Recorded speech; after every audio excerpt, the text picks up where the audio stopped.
All right, welcome back to the channel. So I'm doing an oil change on the 2021 3.0 Duramax.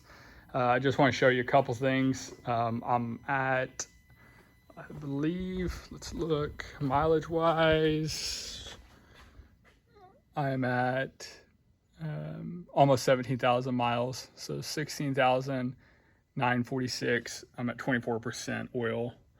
I had that on just so you guys could see the oil percent. So the last oil change, so I've changed it twice, or had the dealership change it twice now.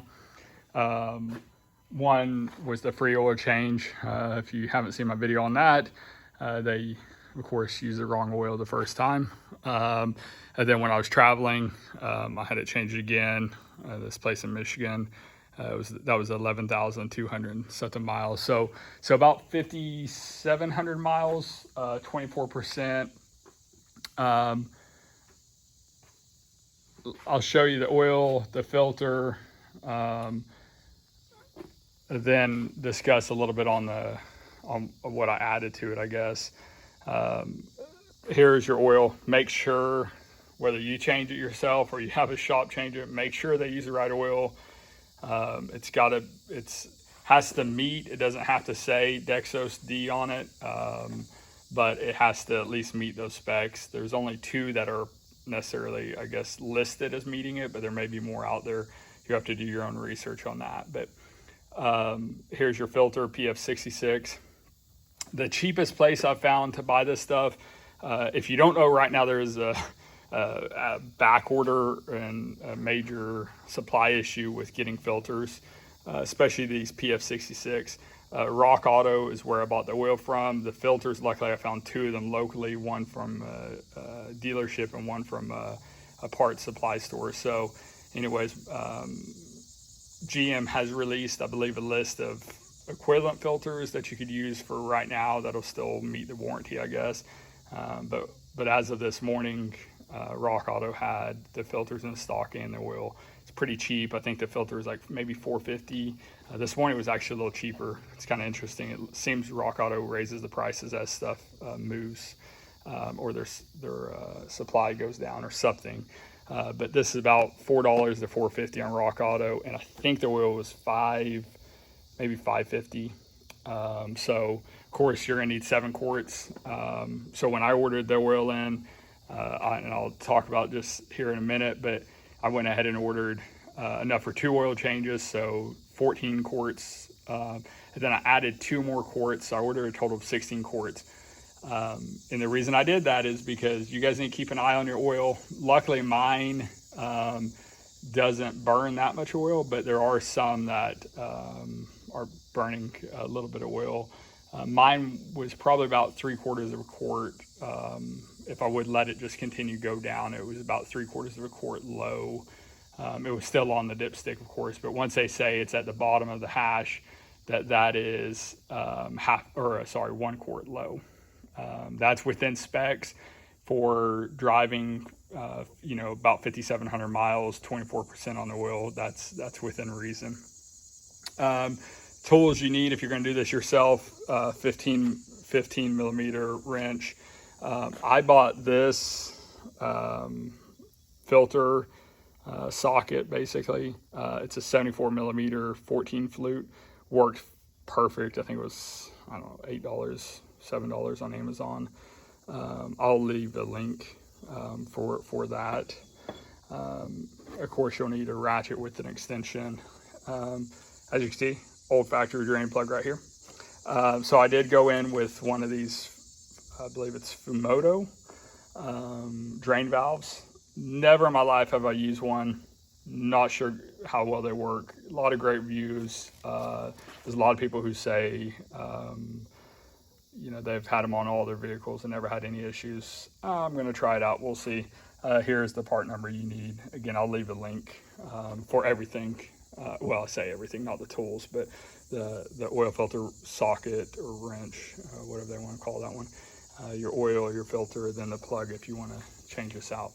Let's slide underneath here. By the way, I have They're on these ramps, and then I also have a jack just lightly supporting it. And I'll show you the valve installed. There's your older oil and filter. Sorry for the changing. So that's the valve installed. Of course, new filter. It has this little keeper that's, I guess, could keep it closed, but it also has a notch. I don't see it coming out. It appears, again, the illusion here is that it's close to the sway bar, but there's quite a bit of space there. So I don't see any issue there. You can see if you look, it's quite a bit higher than the skid plate. So not too concerned that we're gonna have any issues there. So one more thing, I'll slide back out. Again, sorry for moving the camera around so much. So if you have one of these, like I said, keep checking your oil. I think the manual says something like every 400 miles. But I don't remember the exact number. I want to say GM allows up to 1 quart every 2,000 miles to be burned. And that's non-towing. And that's considered okay. So seems pretty high. I wouldn't want to be using that much oil, but that is what I believe they claim. So of course, here's your dipstick. So keep an eye on that. Like I said, I've never had to add any. I think if I would go all the way to 0 on the percentage, more than likely it would probably be a quart low by that time. That's why I bought 2 extra quart, just to, I like to keep it, just top it off every once in a while. So make sure we're not having any issues. This is a lot of towing, and I say a lot, probably half of it, but it's pretty lightweight, but at 60, 70, 80 miles per hour, towing a small boat. So trailer is probably a couple thousand pounds, so it's not a big load. If you're towing a camper or something else, you're probably going to want to check it a lot more than that. If you're just city driving, checking every few hundred miles or whatever is probably more than enough. So something else while you're underneath the hood, or every so often, you're going to want to check right here, this coolant, and also the one for your actual engine. That's this big reservoir. Full, I believe it should be down right under, or right at that. That's cold, of course. This is hot. Both these are hot, but they both have marks on it. Right here is this one. Then, like I said, right there, cold.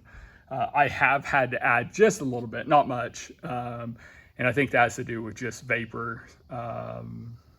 These things run hotter than a lot of your other engines to get the efficiencies that they need. So I say that's probably it, but it may not be. It may be something else. But there's your little sticker. So, anyways, like I said, really simple, easy to change. 15 millimeter. Take this out. Here's your instructions on installing this plug. Or the drain valve. This socket made it real nice to take off. You don't need the socket to install it. I don't know. I'm sure people do it, but you don't need a socket to install new filters. So just get them once they seat. It tells you to turn another 3/4 to a 1 turn. I probably got 3/4 turn, and it's seated real nice. Then the only reason I have this out there is because this new plug, you're supposed to grip it right here with the crescent and turn it once it seats. Similar to an oil filter, you just turn it another 1/8 turn. You don't want it too tight either. You don't want to strip anything out. So anyways, pretty simple oil change. Like I said, make sure you get 7 quarts of oil. Make sure you get the right oil, get the right filter. Like I said, if you need one, Rock Auto has them right now. I have no affiliation with Rock Auto, so order from them or go to your local. The dealership charges quite a bit more locally for it around here, so that's why I went with Rock Auto and got it ahead of time. So anyways, 24%, about 5,700 miles. Like I said, today's September 13th. I put the last oil change was June 21st, so hasn't been quite 3 months, and I put 5,700 miles on it, so truck's doing well. So I will try to make another video pretty soon on tongue weight. Here's a new scale that I bought, and I'm gonna test some different tongue weights. It's just a little spacer that I made, 3D printed, and show some different tongue weights on this truck.